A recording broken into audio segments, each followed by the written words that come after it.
제1에서 제97조의 2 여기 대한 내용이 이율과세예요.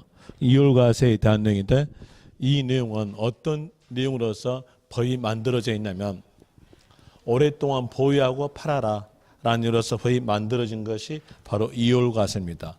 먼저 이율과세란 단어부터 봅시다. 여기에서 2월 하니까 여기 대한 내용은 전부 다 여러분들이 알고 있을 거예요. 근데 알고 있는데 이 단어를 모를 분이 계실 것 같아가지고 말씀을 드립니다. 저희 딸도 여기에 대한 내용이 단어 알 줄 알았어요. 알았는데 모르고 있더라고요.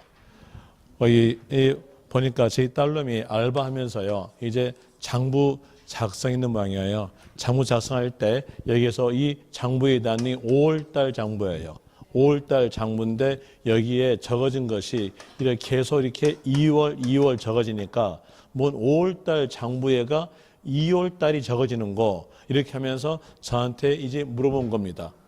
그래서 요 2월이라는 말은 다음 달로 넘기겠다는 것이 바로 2월이죠. 그럼 여기에 대한 내용은 다음에 과세하겠다. 증여했던 시점에서는 과세하지 않고 팔았던 시점에서 과세하겠다라는 게 바로 이율과세입니다. 이율과세라는 거 이제 알고요. 거기에 대한 내용 예습은 안 읽었을 거니까 예습 차원에서 먼저 읽어드릴게요. 동그라미 1번 1항 거주자가 양도일로부터 소급하여 5년 내 요약집의 페이지는 131페이지 하나라고 적어진 곳 표시면 됩니다. 거기에서 시커먼 쇠예요.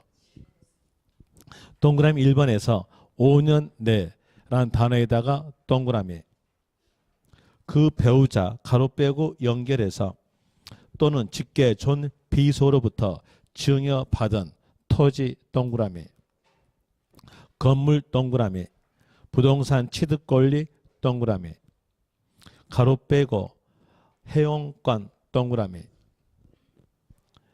따른 자산의 양도 차익을 계산할 때 양도가액에서 공제할 취득가액은 밑줄 그 옆에서 증여한 배우자 또는 직계 존 비속의 취득 당시 금액 거기도 밑줄 배우자 증여한 배우자 또는 직계 존 비속의 취득 당시 금액 밑줄 쳤으면 증여한 한 단어에다가 동그라미 치세요. 증여한 단어에다가 동그라미 치고요. 거기 밑에다가 적으시면 돼요. 이꼬르 증여자 증여한 자란 말과 증여자 같은 말입니다. 그리고 그 밑에 줄에서 거주자가 증여받은 자산에 대해서 납부했거나 납부할 증여세 상당액이 있는 경우는 필요경비에 산입한다. 자, 여기에서 납부할 증여세 상당히 있는 경우에는 필요경비에 산입한다. 거기다가 밑줄 치고요. 이렇게 적으세요. 기납부한 이미 납부한 증여세의 금액은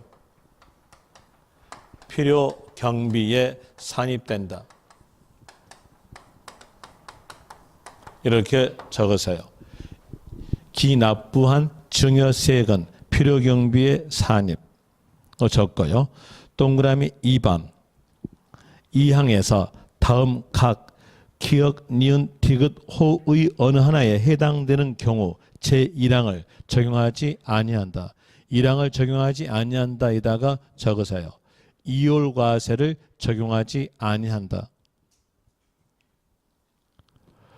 이율과세에 적용되지 아니한 경우에 대한으로서 기역, 기역에서 수용단어 찾아가지고 수용단어에다가 동그라미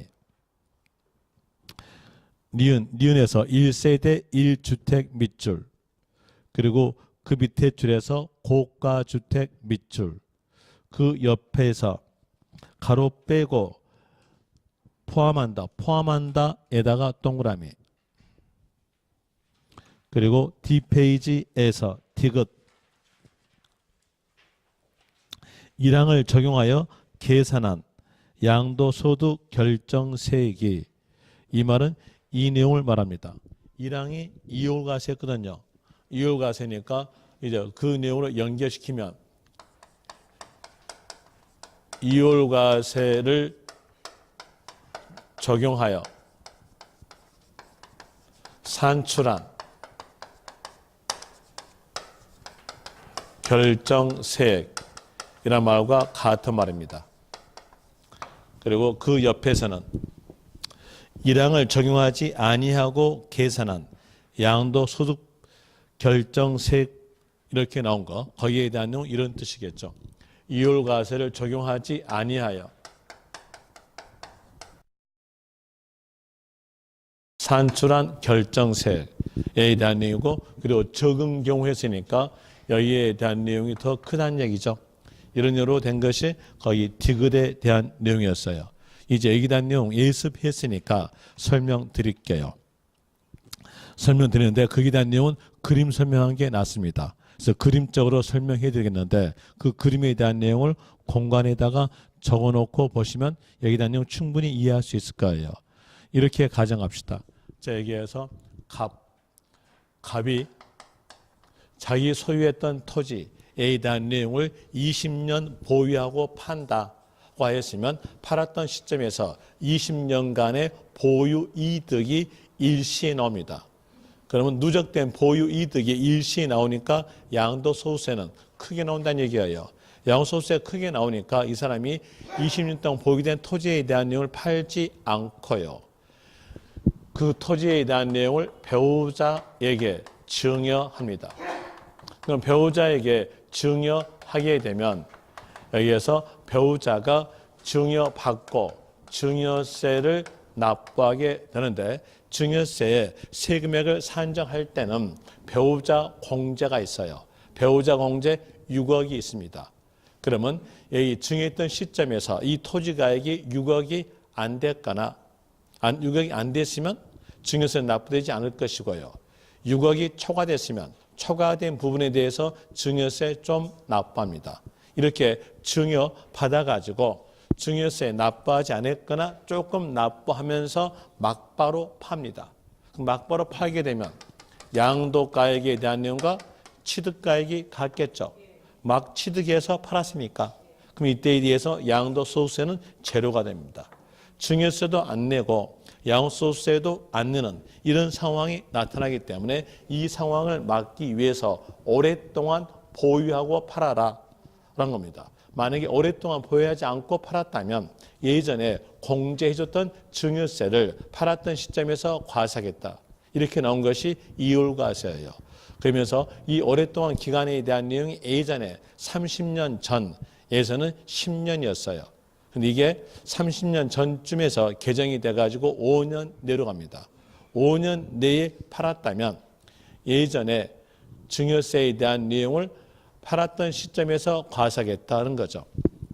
그러면 여기에 대해서 배우자가 다른 사람에게 병에게 5년 내에 양도하였다면 이 증여세를 양도했던 시점에서 과세하겠다 이렇게 나온 겁니다. 어떻게 과세하냐면 얘가 양도가액, 얘가 취득가액 하지 않아요. 얘가 양도가액, 얘가 취득가액 이렇게 하게 되면 예전에 증여세를 과세할 수가 있는 거예요. 한번 해볼 때 얘가 양도가액, 얘가 취득가액으로서 양도 차익에 대한 이유를 산정하여 봤다 치고요. 또 얘가 양도가액, 얘가 취득가액으로서 양도 차익을 산정했다고 하였을 때 비교하려면은 이렇게 눕히면 돼요. 눕혀보니까 이만큼 크죠? 여기 부분이 뭐였냐? 증여세. 이 부분이었던 거예요.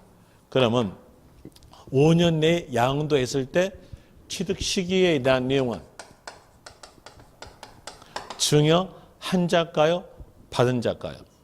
증여 한자겠죠. 여기가 증여 한자잖아요. 그럼 포인트는요. 증여한 여기다 잡아야죠. 증여한자의 취득일, 이 취득식입니다. 그래서 취득 당시 금액에 대한 내용은 증여한자의 취득가액이다. 이렇게 나오게 된 거죠. 이런 이유로서 되고요. 그리고 또 다시 여기서 보니까 이 부분이 증여세 부분이에요. 그럼 여기에서 증여세를 납부했다면 몇 번 갔을까요? 이중과세예요. 이중과세니까 이중과세를 방지하기 위해서 이미 납부했던 증여세액은 필요경비에 넣어줍니다.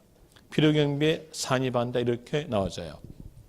자, 여기에서 세액공제가 아니고요. 필요경비 산입이에요. 이제 공제하는 방법에 대한 내용은 두 방법이 있습니다. 하나는 필요경비에 넣어주는 게 있고요. 또 하나는 여기에 산출세액에서 마이너스 세액공제 하는 방법이 있어요. 자, 여기에서 두 방법 중에 하나를 택하는 건데 우리에게 유리하도록 했어요. 유리하도록 필요경비에 넣어준 겁니다. 자, 양도소득세에 대한 내용은 일반적으로 세율에 대한 내용이 누진세율이에요.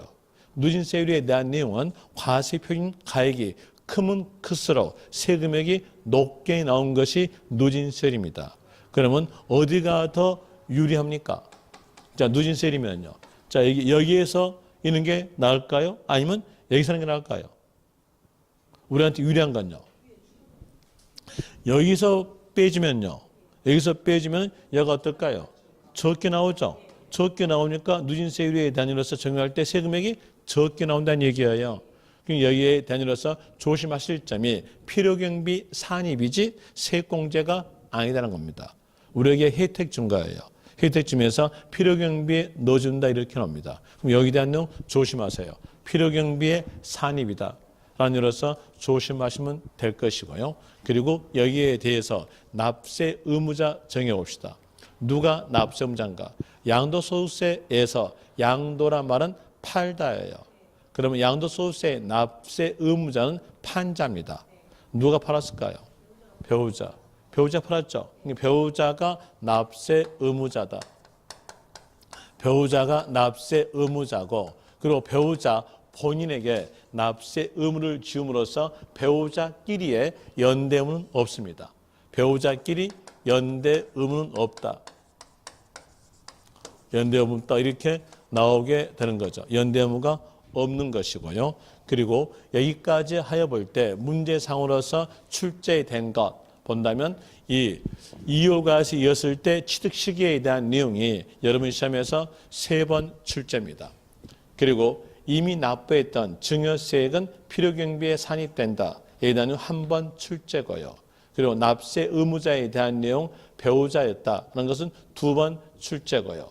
배우자끼리에 대해서 연대무가 없다. 에 대한도 2번 출제입니다. 그런데 한 번 더 나오지 않았으나 이제 나올 수 있는 것이 이율과세에 적용될 수 있는 물건이에요. 이게 이번에 개정됐거든요. 이율과세에 적용되는 물건은 가격이 큰 물건이에요. 가격이 큰 물건으로서 토지 들어가고요. 또 건물도 가격이 크죠. 건물도 들어가요. 회원권도 가격이 크죠. 여기다 내용도 들어가요. 그런데 여기에 대한 이유로서 작년까지는 아파트 분양권에 대한 여기에 포함시키지 않았어요. 그래서 작년에 여기에서 절세 강의할 때에 아파트 분양권에 대한 내용은 빨리 배우자에게 증여하고 증여세 내지 않고 막바로 파십시오. 이랬어요. 거기는 여기 물건에 끼지 않았기 때문에요. 이렇게 했었는데 올해 끼어들어갑니다. 올해는 늦었네요. 부동산 취득권리가 낍니다. 부동산 취득권리에 대한 내용이 올해 끼어들어가죠. 이 내용. 그래서 여기에 대한 내용이 이번에 개정됐으니까 여기에 대한 내용 기억을 하셔야겠죠. 이율과세에 적용되는 물건 벌써 4개잖아요. 4개로서 토지, 건물, 회원권, 부동산 취득권리입니다. 이런 예로서 되는 거고 그리고 이율과세에 적용되지 않는 경우가 있어요. 이율과세에 적용되지 않는 경우 적용되지 않는 경우에 대한 내용으로서 첫째 있는 거 수용되니까 적용되지 않는다. 이렇게 나오죠. 또 1세대 1주택 1세대 1주택은 투기가 아니죠. 투기가 아니기 때문에 적용되지 않는다로 되는 건데 국회의원들도 음흉하게 자기도 끼고 싶어 해요. 자기도 끼고 싶어 하니까 여기에다가 넣어주죠.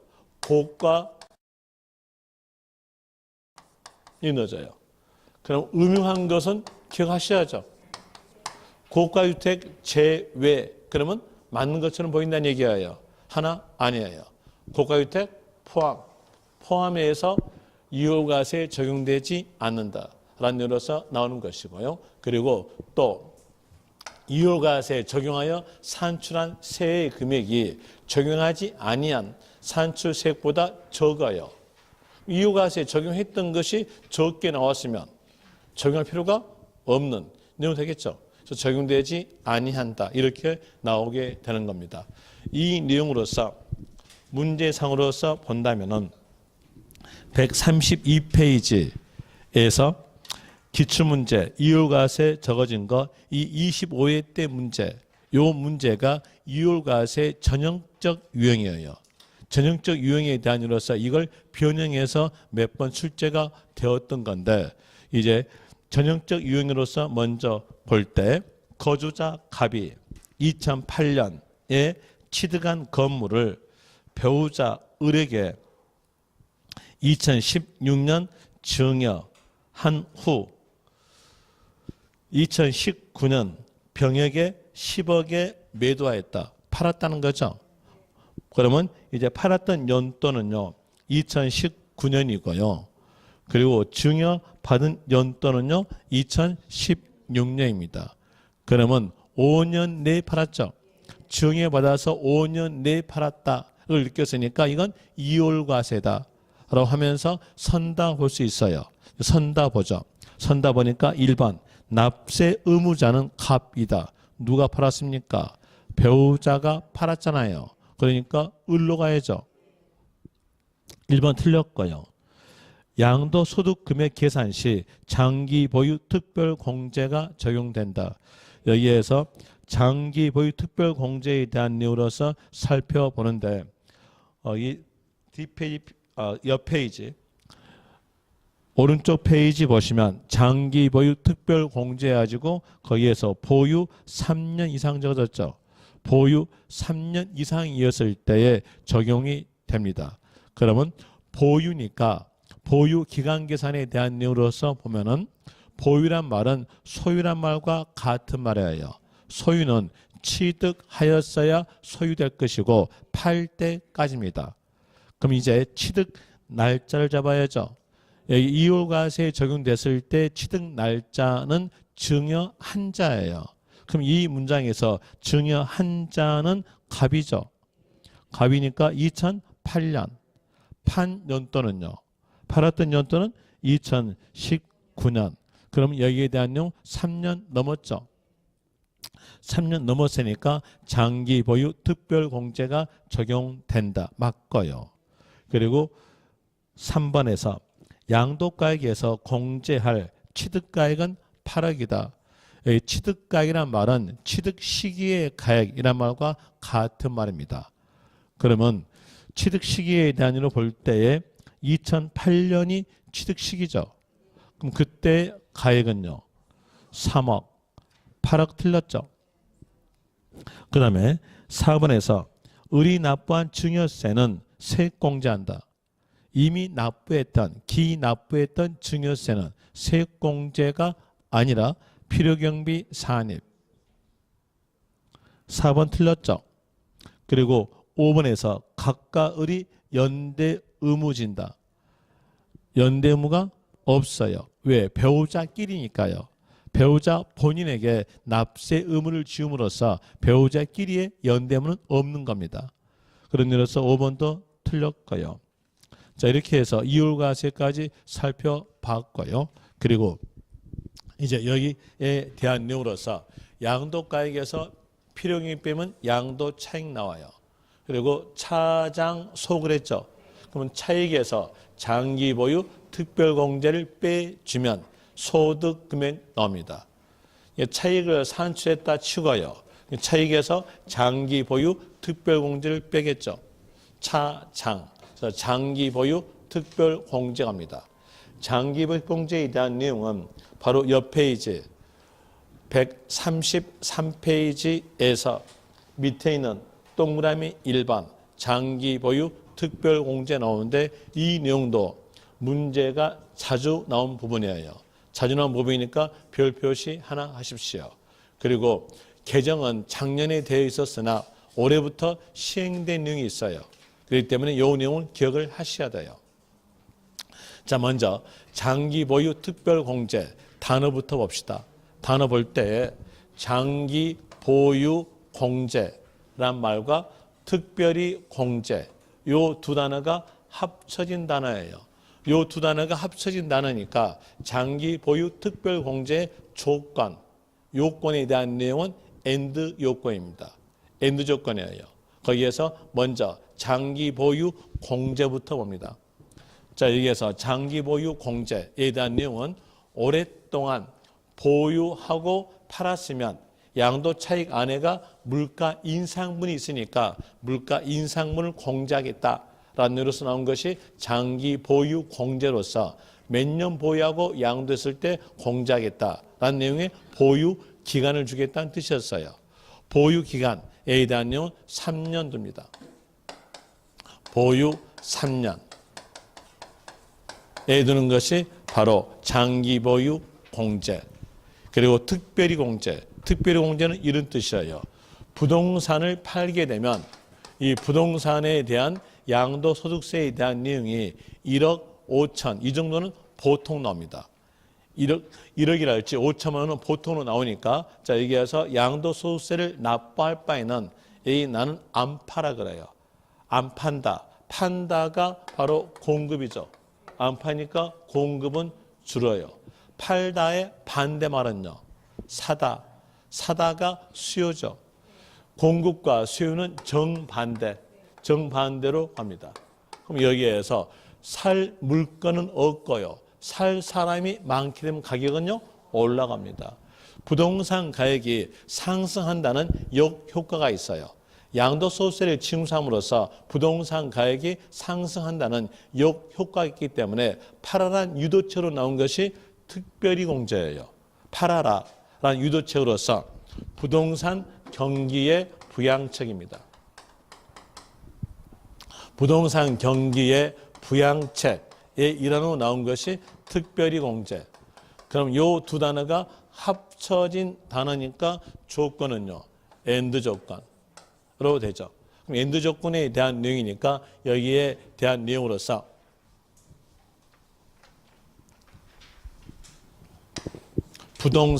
부동산 그러면 토지, 건물, 보유 3년 이상에 해당이 됐으면 적용된다 이렇게 나옵니다. 그리고 토지 건물에 들어갔다 하더라도 법을 어긴 것은 제외시키죠.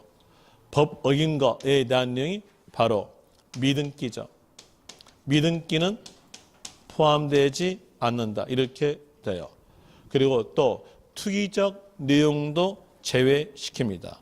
투기적 내용으로서 가격 조정이 이루어져야 되는 지역이에요. 가격 조정에 이루어지는 지역을 보고 조정지역.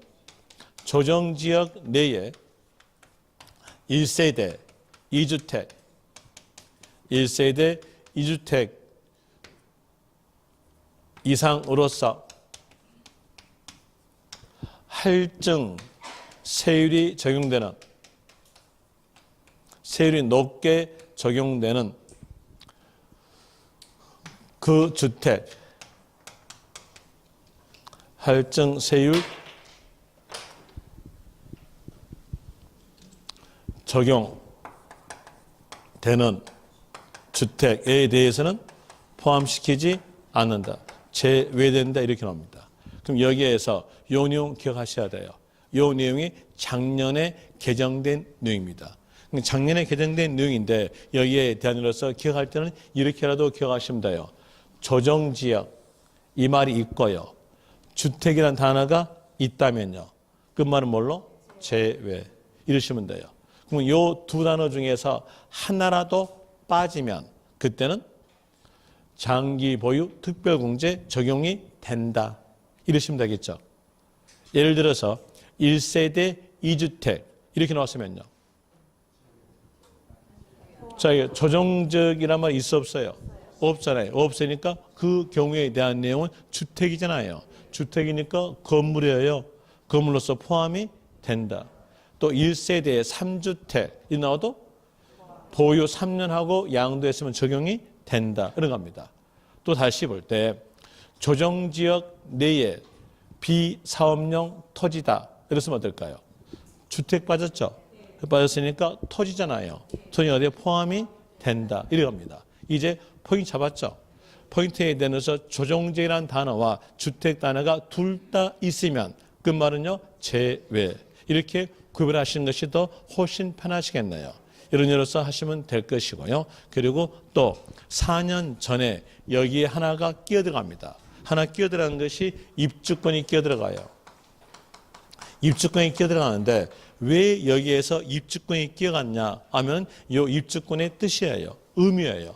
이 입주권에 대한 내용은 소유했던 정전주택의 의미입니다. 그러니까 소유했던 정전주택의 의미니까 저희 입주권에 대한 내용이 정전주택으로서 건물이죠.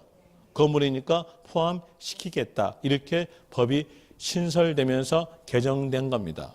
예, 입주권이 들어가는데 이제 이 입주권에 해당될 것인가 해당되지 않을 것인가에 대한 내용은 이 입주권의 뜻을 알았으니까 여러분이 충분하게 판단할 수 있어요.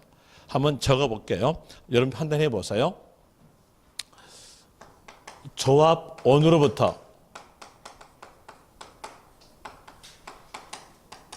취득된 입주권 이랬어요. 어떨까요? 자, 여기에서 요 조합원으로부터 취득된 입주권이 소유했던 정전주택일까요?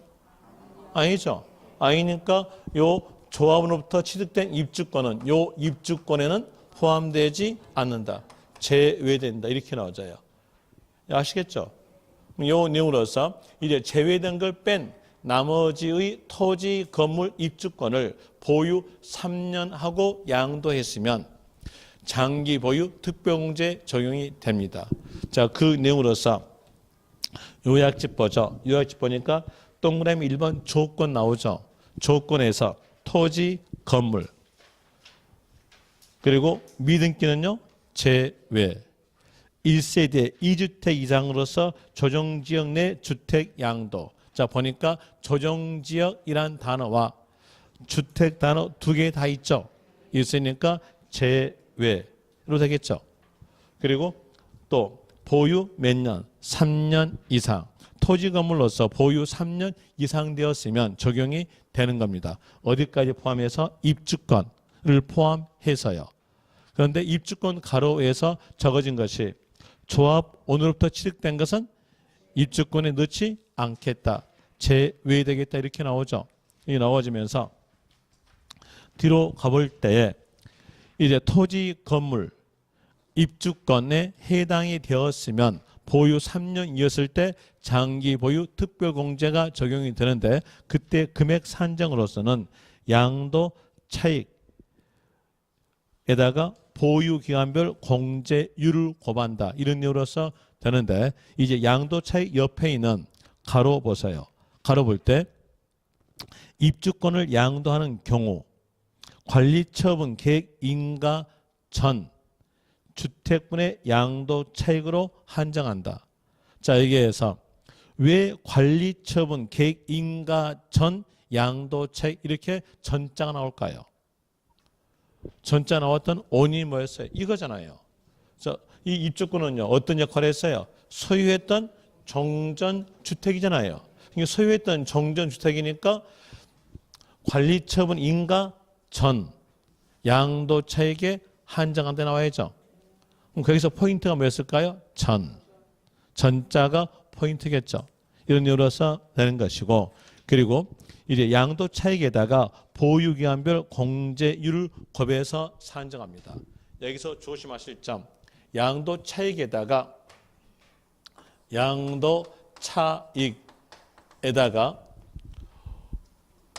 보유기간별 공제율을 곱한다. 이렇게 나오는 겁니다. 자, 여기에서 양도 차익이죠. 양도 차익이지 양도 가액이 아니에요. 양도 가액 이렇게 하게 되면 이때에 대해서 금액은 엄청 크게 나옵니다. 크게 나옴으로써 이건 양도가액이 아니다는 거, 이 내용 구별하세요. 자, 한번 해볼 때요. 이렇게 가정해 봅시다. 가정할 때 제가 분필을요 1억에 취득하여서 토지를 1억에 취득하여서 3년 보유하고 2억에 팔았다. 이랬으면 양도가액은 2억. 그리고 필요경비는 1억. 빼주면 양도 차익은 1억 됩니다. 즉 여기에서 보유기간 공제율이 10%였다고 가정합시다. 제가 숫자를 크게 하지 않을게요. 10%였다 하면은요 양도 차익은 1억이죠. 여기다가 10을 곱하니까 금액은요 1,000만 원. 양도 가액에다가 곱한다면요 그때에 대한요 2,000만 원입니다. 어때요? 가격 차이가 크게 나오죠. 크게 나오니까 조심하세요. 양도 차익이지 양도 가액이 아니라는 거. 그 내용으로서 조심하시면 되고요. 그리고 보유기간별 공제율에 대한 내용이 두 개로 구성됐어요. 예외적 내용과 일반적 경우가 있는데 예외를 먼저 합니다. 예외적 내용으로서 과세되는 1세대 1주택 요 내용으로서 보는데 이제 어떤 사람들은 숫자를 먼저 보니까 여기서 이해가 안 가요. 1세대 1주택 이걸 봤어요. 이걸 보고 이건 이 말은 안 봤어요. 이걸 안 봤음으로써 여기서 1세대 1주택으로서 2년 보유하고 양도했다고 하였으면 그때는 비과세 됩니다. 비과세니까 여기에서 3년 이상 됐음으로써 2년 이상 됐잖아요. 그럼 비과세니까 요 계산 구제에 들어오지 않아야 돼요. 그런데 계산 구제에 들어오면서 공제한다겠어요. 말이 안 맞잖아요. 안 맞으니까 이해가 안 간다는 얘기예요. 그 사람은 뭘 안 봤냐면 아까 말씀드린 대로 이걸 안 봤어요. 이제 봅시다. 봐보니까 뭐였어요? 과세되는. 그럼 과세되는 1세대 1주택 뭘 의미할까요? 고가주택. 1세대 1주택으로서 고가주택인 경우에 대한 내용은 과세가 됩니다. 어느 분이 과세일까요? 9억 초과분이 과세예요. 고가주택이라는 것은 실지거래가 9억 초과된 것이 고가주택입니다. 그럼 여기에서 볼 때 가액이 높으면은요 물가 인상분이 크게 있어요. 그래서 공제폭을 높이겠다는 겁니다. 그 내용으로서 얘가 예외상으로 나와져요. 자, 생각해 볼까요? 쌀 한 톨 굴러간 것하고 수박 하나 굴러간 것하고 어디가 더 멀리 갈까요? 당연히 수박이 더 멀리 가잖아요. 그러면 가액이 크게 있으면 물가 인상분이 크게 있다는 거예요. 여기에 대한 공제폭을 높이는 겁니다. 이게 요새 말하는 똑똑한 한채입니다. 이게요.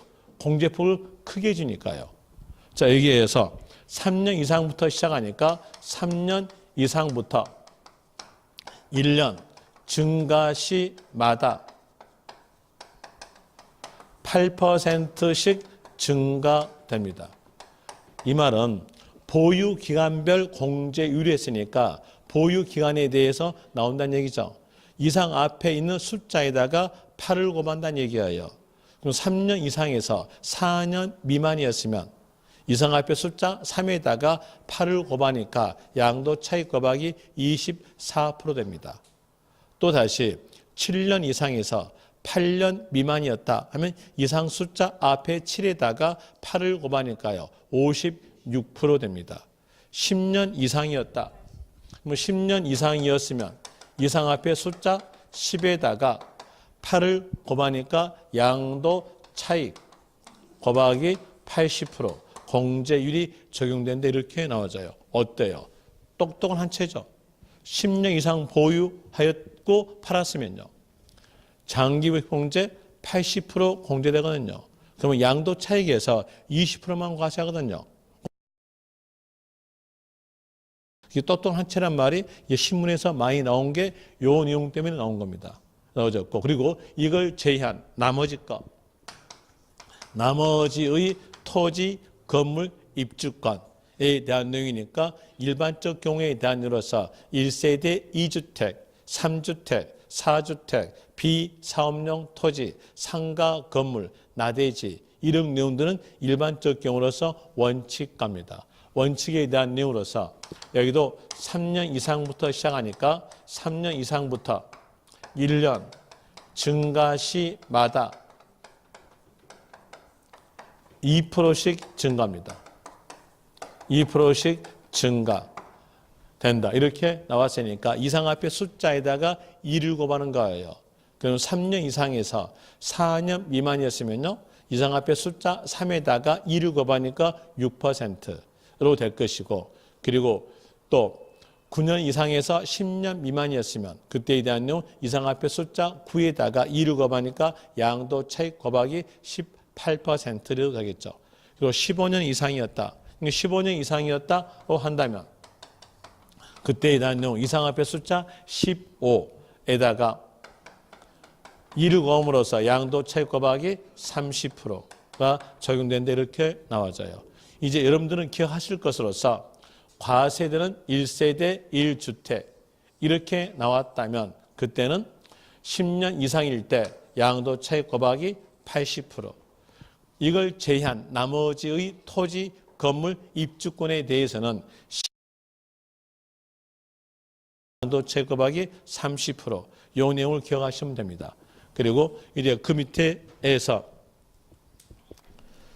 참고에 대한 율을 볼 때에 보유 기간은 당해 재산의 취득일로부터 양도일까지 기간을 말한다. 이건 아시겠죠? 그리고 그 옆에서 다만 배우자로부터 증여받은 자산을 5년 내에 양도하여 이율과세 규정이 적용되는 경우 이율과세가 적용됐으면 취득 시기는 증여 한자죠. 증여 한자의 취득일이 취득 시기다. 라는 의로서 증여 한자의 취득일로부터 시작한다. 라는 의로 계산한다. 이렇게 나와주는 것이고요. 그리고 이제 그 밑에서 문제 있으니까 문제 풀어드립니다. 먼저 1번에서 건물 양도에 따른 장기 보유 특별 공제 틀린 것 1번. 거기에 쭉 가보니까 미등기는 적용되지 아니한다. 맞죠? 2번 조정지역 나오고요. 그리고 또 쭉 가보니까 주택 나왔죠. 조정지역 단어와 주택 단어가 같이 있으니까 이 경우에 대해서는 적용되지 아니한다. 맞죠? 그 다음에 3번 1세대 1주택 요건을 충족한 고가 주택이 과세되는 경우 장기보유공제가 적용된다. 자, 여기에서 볼 때에 고가 주택이죠. 그리고 가로에서 2년 6개월이니까 3년이 안 됐어요. 3년이 안 됐음으로써 적용되지 않은 겁니다. 적용된다 했으니까 틀렸죠. 4번 조정지역 내에 비사업용 토지를 3년 보유하고 양도한 경우 여기에 대한 내용으로서는 주택 아니죠. 주택 아니니까 이때에 대해서 비사업용 토지 적용이 됩니다. 맞고요. 5번에서 보유 12년인 등기된 상가 건물의 보유기간별 공제율은 30%다. 여기 볼 때 12년이죠. 12년이니까 12 곱하기 2 하면은요 24%입니다. 5번도 틀렸네요. 답을 거기에서 볼 때 3번 돼 있죠. 3번에다가 5번을 추가로 넣어주세요. 답은 3번과 5번입니다. 오타 나왔습니다. 죄송합니다. 그 다음에 그 옆 페이지에서 6번 가보죠. 6번에서 장기 보유 특별 공제 틀린 것은 1번에서 1세대 1주택 10년 이상 보유 시 80% 공제다. 맞죠? 그 다음에 2번 비사업용 토지 장기 보유 특별공제 적용된다. 맞고요. 3번 부동산 권리를 3년 보유하고 양도한 경우 양도 차익의 10% 보유기간별 공제율 곱하여 산정한다. 틀렸습니다. 부동산 권리는 포함되지 않아요. 포함되는 물건은 토지, 건물, 입주권입니다. 토지 건물 입주권. 3번 틀렸고요. 4번 등기된 토지 건물로서 보유 3년 이상인 것 및 입주권에 대해서 정한다. 맞죠? 벌써 4번에서 3번 틀렸다고 나왔네요. 5번 갑시다. 양도소득 금액은 양도 차익에서 장기 보유 특별공제를 공제한 금액을 한다. 맞죠? 차, 장, 소. 소득 금액은 이꼬르 차익 마이너스 장기 보유 특별공제. 5번 맞고요. 그 다음에 연간 문제로 보는데 연간 문제에 대한 내용으로서 136페이지 D페이지에서 9번 문제에 대한 내용, 시간에 대한 내용은 딱 10초 줄 테니까 빨리 풀어보십시오. 맞습니까? 틀립니까?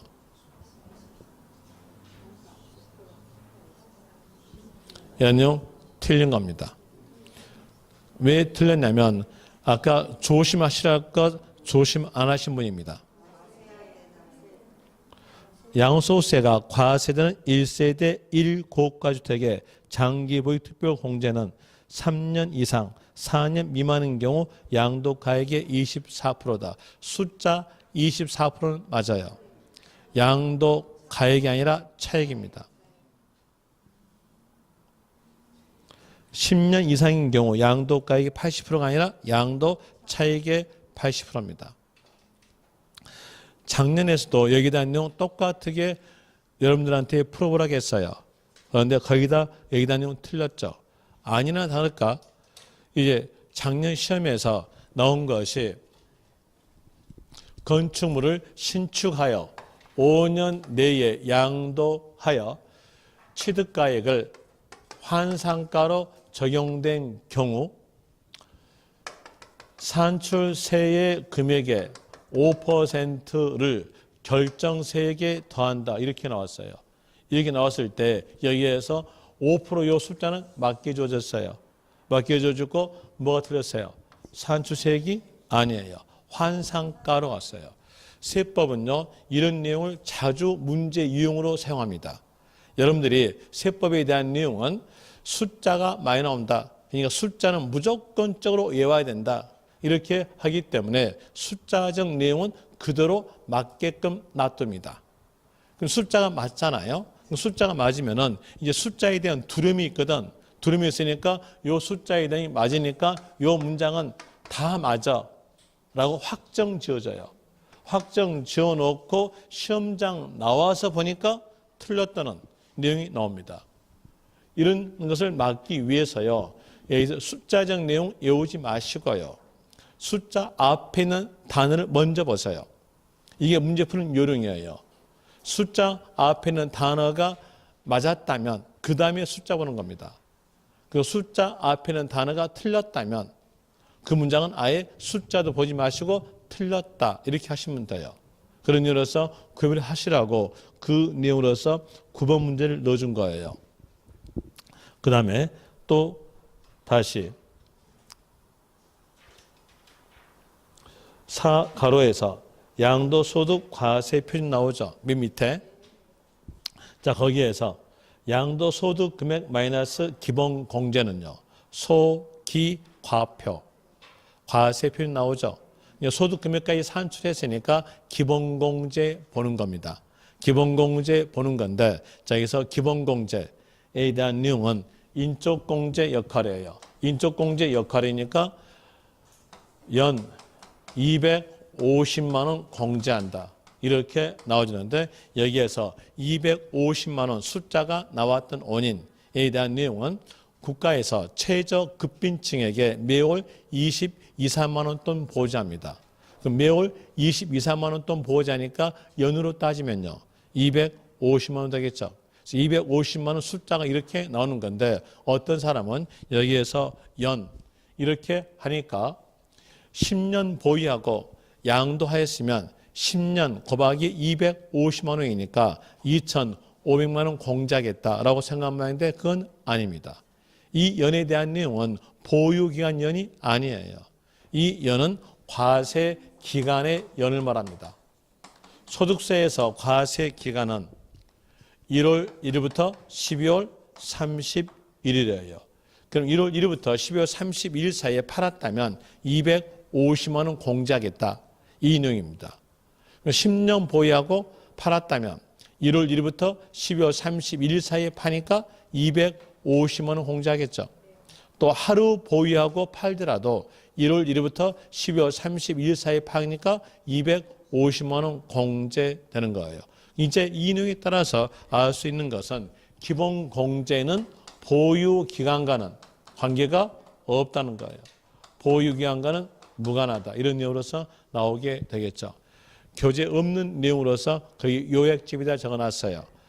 기본 공제는 보유 기간과는 관계가 없다. 하루 보유하고 양도하더라도 얼마 공제? 250만 원 공제입니다. 이런 내용으로서 되고 또 인적 공제 내용이기 때문에 법을 어긴 건 공제하지 않고 나머지는 다 공제합니다. 믿음기를 제외한 모든 자산에 대해서 공제된다 이렇게 나오죠. 자, 여기에서 이제 알기 쉽게 문제 풀기 쉽게 표현해 드리면 믿음기란 단어가 있으면요 공제되지 않는다. 믿음기란 단어가 없는 물건에 대해서는 공제된다. 이러시면 돼요. 거기에서 고가 주택 공제되고요. 기타 자산, 주식 또 공제됩니다. 그리고 조정지역 내에 1세대 2주택으로서 할증되는 세율이 적용되는 그 주택 이렇게 나왔어도 믿음기란 말 없죠. 그러니까 공제된다로 됩니다. 그래서 믿음기란 단어가 있었을 때 기본 공제는 적용되지 않는다라는 의미로서 되는 것이고요. 그리고 디귿에 대한 내용은 공제하는 방법이에요. 공제하는 방법은 소득별 공제합니다. 기본 공제만 소득별 공제고 나머지는 다 자산별 공제입니다. 그럼 여기에서 소득별 공제 이 말 뜻을 알기 위해서요. 그 옆 페이지에 있는 제 102조를 봅니다. 옆 페이지에서 시커먼스에서 제 102조 나오죠.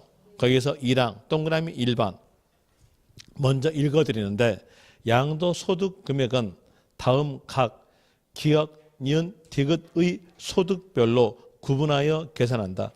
이 경우 소득 금액을 계산할 때 발생하는 결손금, 결손금이라는 말은 차이난 손실에 대한 내용과 같은 말입니다. 같은 말이고 양도 차손이라는 말과 같은 말이에요. 거기다가 적으세요. 니꼬르 차손. 차손이라는 말과 같은 말. 손실이란 거죠. 손실 금액은 다른 기역, 니은, 디귿의 소득 금액과 합산하지 아니한다. 여기서 다른 기역, 니은, 디귿의 소득 금액과 합산하지 아니한다 뜻은 기역은 기역끼리 합친다. 니은은요, 니은끼리 합친다. 디귿은 디귿끼리 합친다. 이 내용이 바로 다른 기역, 니은, 디귿 소득 금액과 합산하지 아니한다 뜻입니다. 자, 이제 여기에서 볼 때 차이난 손실은 합치는 거죠. 합칠 때 기역은요, 기역끼리, 니은은 니은끼리, 디귿은요, 디귿끼리. 이게 바로 소득별입니다. 이제 이해하기 위해서 볼 때 소득세에 대한 내용은 세율에 대한 내용이 일반적으로 누진세율입니다.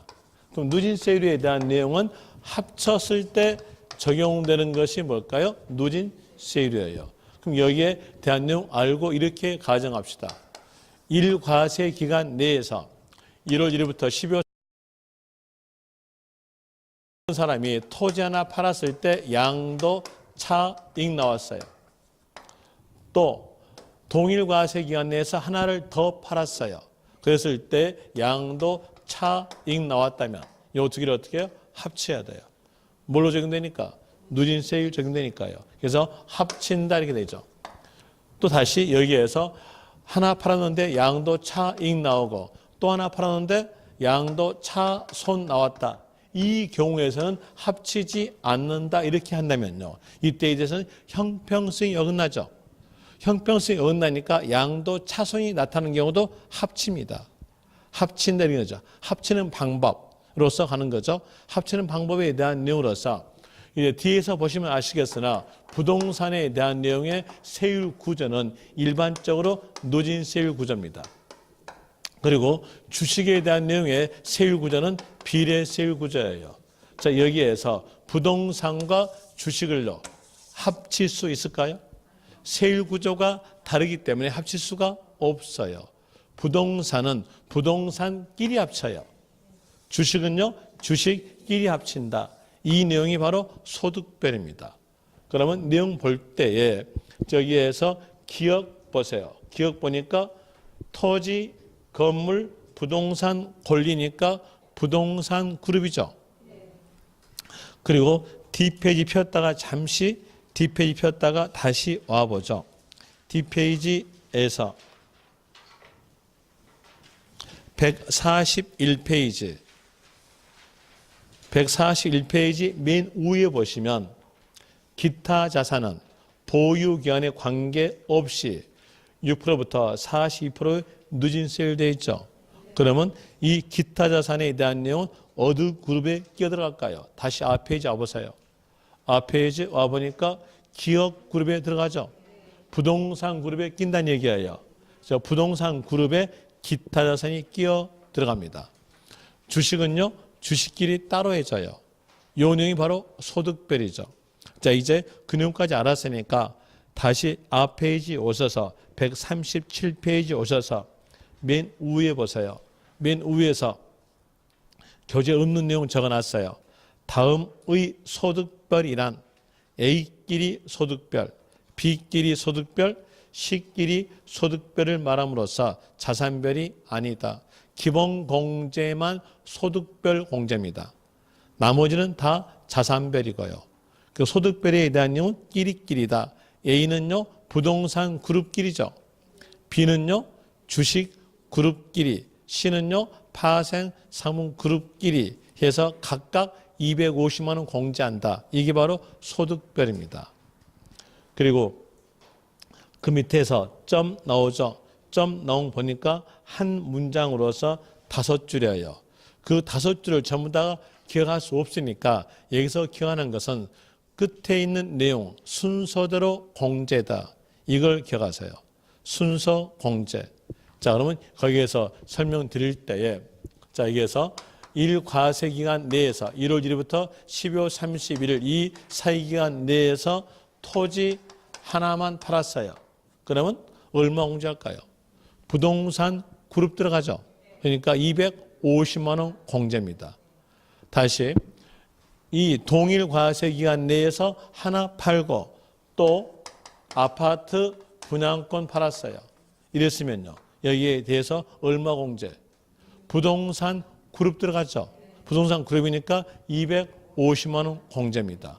250만 원 공제인데 방금 보니까 순서 공제한다겠어요. 그럼 여기에서 공제해주고 공제하지 않고 이런 이유로서 되는 거죠. 또 다시 동일 과세 기간 내에서 토지 하나 팔고 주식 팔았다 이랬으면요.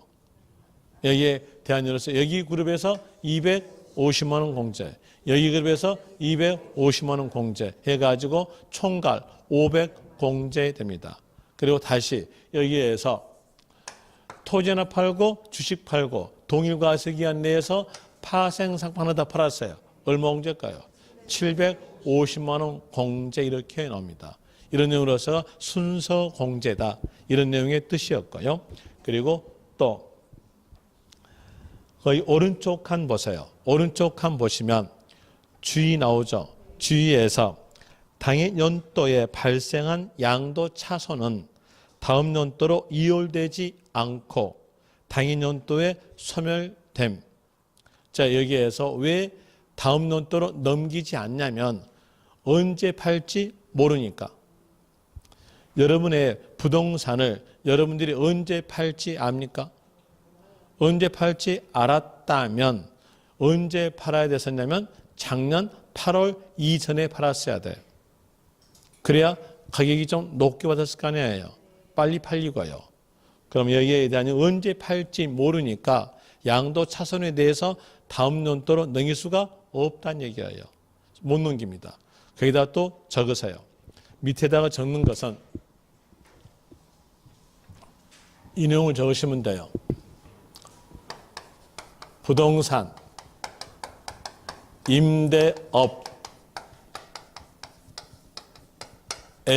발생한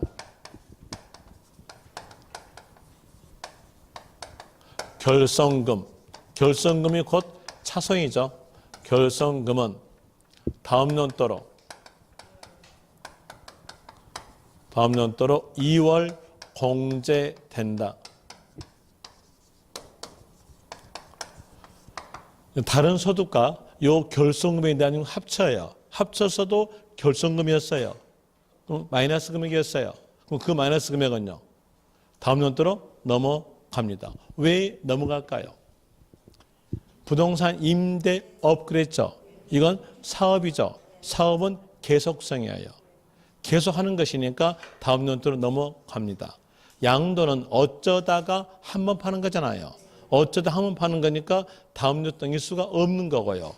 임대업은 사업이니까 넘길 수가 있는 겁니다. 자, 이제 여기에서 문제상으로서 임대로 나왔는가, 양도로 나왔는가를 구별하세요.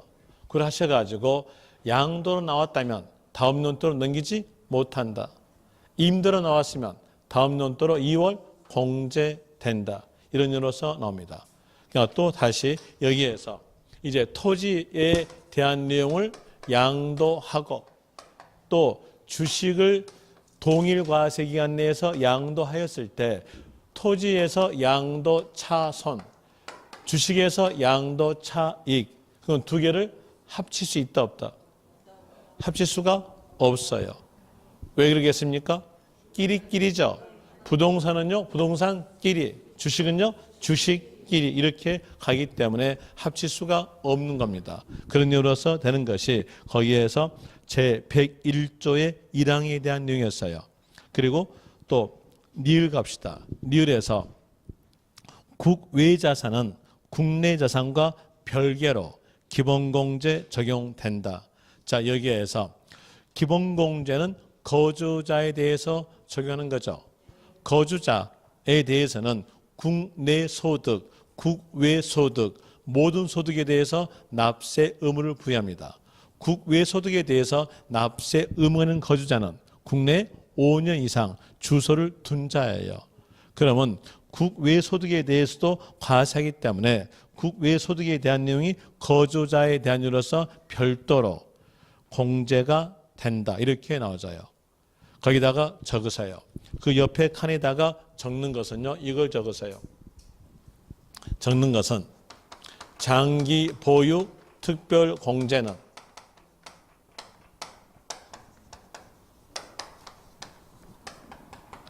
국외 자산에 대해서